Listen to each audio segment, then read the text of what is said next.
Maharashtra 39 news network, सत्य बातमी, ठाम भूमिका.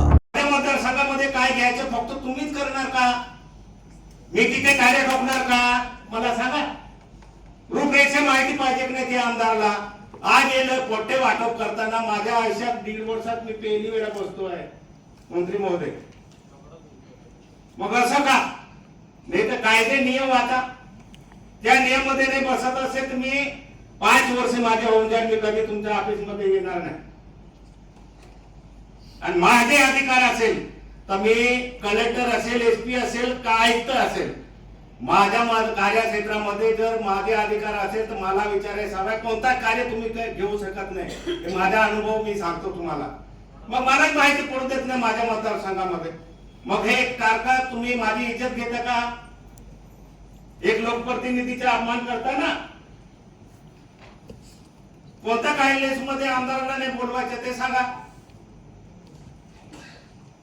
मी 1.5 वर्ष खेचलो आहे साहेब. तेव्हा तेव्हा यांचा काय काय कार्यक्रम असतो फक्त अधिकारी घेतात. मग मी आमदार नाही का?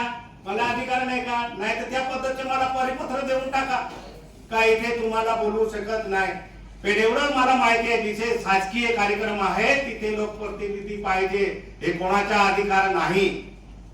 ते लोकप्रतिनिधीचे अधिकार तुम्ही डावण्याचे अधिकार तुम्हाला दिलेले आहे का? मला त्याचा खुलासा द्या. मला आजपर्यंत का बोलवत नाही किंवा तुम्ही माझ्या तरुण मालला कार्यक्रम घेणार नाही? मला माहिती नाही तुम्ही कोणता कार्यक्रम घेणार. मग आमदारला वगळून करता का कार्यक्रम? आमदार महोदय, वन हक्क जमिनीच्या बाबत जो कायदा निर्माण झाला 2006 ला आणि 2000 मला माहिती नाही. हा कोणती चर्चा कायदा चालू आहे तुमचा? कोणता नियम चालू आहे? मी तिथे आहे. माझ्या कार्यक्षेत्रामध्ये तुम्ही शाळाचे कार्यक्रम घेता. हे पाटणाचे किती वेळा आले मॅडम तुमच्या मिटिंग झाल्या?